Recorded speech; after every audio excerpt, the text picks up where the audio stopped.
E a imprensa fica de boca aberta com o Flamengo anunciando mais contratação e não é o Carrascal, hein? Vamos acompanhar aqui todo esse debate. Já se inscreva no canal, acione o sino, deixa o seu like e vambora pro vídeo. Bom, mas o Flamengo, histórico Flamengo. O Felipe Luiz está... Bom, é o líder do Campeonato Brasileiro. Sim. Tem um jogo a menos do que o Cruzeiro, apesar de terem o mesmo número de pontos. E até difícil falarmos, é um momento difícil do Flamengo, mas é um rubro-negro carioca que já mostrou um melhor futebol em campo, principalmente na parte do ataque, André. Sem dúvida, né? A última grande atuação do Flamengo nesse ano foi nos Estados Unidos contra o Chelsea, que foi um jogo marcante por tudo que aconteceu e talvez tivesse mostrado de maneira equivocada ou precipitada um caminho que o Flamengo poderia tomar no restante do ano. Mas a gente já descobriu, acho que para todo mundo, né, para os 4 clubes brasileiros que participaram do Mundial, que aquilo ali foi um recorte que tem começo, meio e fim, acabou ali. Acabou para o Botafogo, para o Fluminense, para o Palmeiras e para o Flamengo. É uma outra coisa, eu acho natural que seja assim, um outro contexto, um outro espírito, outra motivação, uma outra maneira de enxergar um campeonato que é diferente de tudo.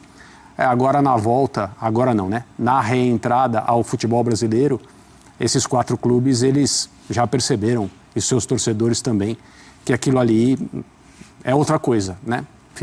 Se encerra ali mesmo.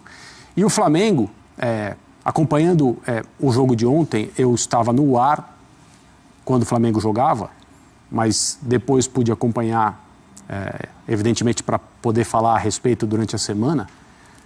O que aconteceu com o Flamengo ontem contra o Ceará, aconteceu com o Flamengo na mão de outros treinadores nos últimos anos diversas e diversas vezes, mas muitas vezes. O time começa muito bem, você percebe um ímpeto inicial, a capacidade técnica e de organização do time do Flamengo sobra no gramado, possibilidades de abertura de placar, abertura do placar, e aí quando você pensa que se o Flamengo continuar dessa forma, ele vai fazer mais 1, talvez mais 2 e vai resolver a partida muito rapidamente, assim, bem cedo em termos de vencedor, as coisas param de acontecer. E o Flamengo acaba se colocando numa dinâmica que é muito ruim para ele, porque o adversário ganha muita confiança, porque também sabe, por estudar o Flamengo, saber do que se trata, saber que tipo de comportamento o time do Flamengo pode assumir em algumas situações, o adversário cresce muito, passa a ter chances, passa a ter momentos de domínio, consegue um empate muitas vezes. O Flamengo tem mostrado esse defeito de um domínio falso do jogo, uma vantagem que parece ser só o início de uma grande atuação, e depois é como se esses circuitos todos fossem desligados. E muita gente critica atualmente o Felipe Luiz porque ele é o treinador e, é claro, as críticas são direcionadas a quem está trabalhando, mas na comissão técnica anterior do Tite isso aconteceu, com outros treinadores antes do Tite. O Flamengo também passou momentos nas temporadas em que jogos como o de ontem foram muito frequentes. E é muito curioso, né? A gente fica sem entender por quê e, obviamente, não consegue explicar. A gente já vai trazer o Cruzeiro para essa discussão, né? Times que estão empatados em pontos, o Cruzeiro com um jogo a mais. Estamos nesse debate rubro-negro, Zupac, sobre a ausência de gols. Teve um dia que eu estava no Equipe F que eu até perguntei... Estávamos ontem. Estávamos ontem, mas essa pergunta eu fiz em outro dia em que o senhor não estava, que era sobre o Felipe Luiz ainda abraçado pela torcida, mas com uma característica de Flamengo que tradicionalmente o torcedor criticava. A gente já viu o Flamengo bem de pontos, mas com pouco gol, e o torcedor quer o espetáculo. A gente ainda vê o Flamengo bem de pontos, mas agora, cadê o espetáculo? Eu queria que você falasse um pouquinho desse equilíbrio. A situação que o Felipe está vivendo no comando do Flamengo é uma situação inédita para ele, porque a carreira dele é uma carreira onde tudo é inédito. Tá? O Felipe vive seu primeiro ano, nem completou o seu primeiro ano como técnico, foi em setembro, né, que ele assumiu o comando técnico do Flamengo. E acho que nesse recorte, embora o time esteja muito bem colocado, mas acho que vive a primeira grande oscilação em termos de desempenho. E eu estou curioso para ver, porque assim, o Felipe é um cara histórico no Flamengo. O Felipe foi abraçado pela torcida, né? E o Felipe faz parte desse projeto do Flamengo, de toda essa simbiose, arquibancada, time, passa muito pelo Felipe. Se o fato de ele ser jovem, de ser um técnico novato, se a opinião de fora para dentro vai ser diferente em relação a ele nessa oscilação, porque técnicos jovens costumam sofrer mais os efeitos de uma oscilação do que técnicos mais cascudos. Verdade. Mas o Felipe é um técnico jovem diferente no Flamengo, né? Porque ele é muito aquilo ali, né? Sinceramente, eu acho tudo muito exagerado nessas primeiras oscilações. O que eu acho curioso também é que, sim, o Flamengo está oscilando, sim, o desempenho ofensivo está baixo. A gente falou aqui semana passada como o momento individual dos atacantes do Flamengo não é um grande momento. E quando isso acontece, o Flamengo fica mais suscetível a pagar o preço de falhas individuais. E nos 2 últimos jogos elas aconteceram. No jogo contra o Galo pela Copa do Brasil, um erro grosseiro de saída de bola do Léo Pereira pro Léo Ortiz, pá, gol do Flamengo. E ontem o Rossi, que raramente falha, um goleiro de uma regularidade altíssima, hesitou na saída, o Pedro Raul, pá, gol de cabeça e empatou. Então, quando o seu ataque não vive, quando o seu sistema ofensivo não vive uma grande fase, quando a sua margem de gols não é grande, sua média de gols não é grande durante os jogos, qualquer falha defensiva te custa ponto. E pontos que você perde pelo caminho te geram insegurança e facilitam a irregularidade nos próximos jogos. O Flamengo está vivendo um pouco isso. É um período de oscilação de desempenho. Se a gente pegar os 3 últimos jogos, sim, na sequência, eles não foram bons.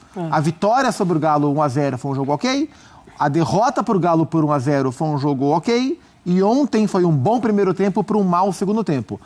Quarta-feira tem que dar uma resposta, porque senão a temperatura vai subir um pouquinho. Inclusive, o Felipe Luiz, ele é perguntado no jogo contra o Galo que o Flamengo vence, mas vocês vão ficar dependendo de bola parada? Ele não gosta da pergunta, ele fala, mas a gente não fez o gol? Então, também faz parte do jogo, fizemos o gol, vencemos e tá aí mais 3 pontos para o Flamengo. Acontece em jogos que a bola parada não é aproveitada e aí o Flamengo não consegue a sua vitória. Temos uma tela interessante, Desculpa, André. mas para mim o que é estranho, a tela entrou, pode prosseguir, depois eu... Não, mas aí você pode colocar o seu raciocínio. São os reforços que chegaram, né, do Jorginho, do Saúl, do Samuel Lino, do Emerson Royal e do Carrascal. O Carrascal ainda vai jogar, né? O Gerson e o Wesley saíram e são jogadores muito importantes eram jogadores muito importantes para o Felipe Luiz. O De La Cruz e o Pulgar estão lesionados. Ontem ele também não podia contar nem com o Pedro, nem com o Wallace Ian. Pode também essa oscilação, quando olhamos para esses nomes, encontrar alguma resposta? Por mais que seja o melhor elenco do Brasil, são jogadores que estão chegando, eles precisam também de entrosamento, precisam de treinamento com o Felipe. Sem dúvida, né? O mercado que o Flamengo fez, ele chama a atenção pela qualidade dos jogadores, mas talvez crie na cabeça das pessoas uma ideia de que, ok, então coloca no... Mais ou menos o que houve com o Cruzeiro recentemente. Coloca no campo aí, esses caras vão ganhar de todo mundo. Sem orientação, sem conversa, sem treino, sem trabalho, sem vínculo com os companheiros. Nada acontece. Pode acontecer em um jogo, em um lance de um jogo. Pode acontecer até um pouco mais, mas não é sustentável. É preciso trabalhar. E esses jogadores, eles precisam chegar, se adaptar, entender. Quando a gente fala se adaptar, é algo muito amplo, né? Porque tem jogadores que demoram muito para render o que rendiam antes ou o que se imaginava que poderiam render. Eu citei o exemplo do De La Cruz outro dia aqui, ele continua sendo um exemplo.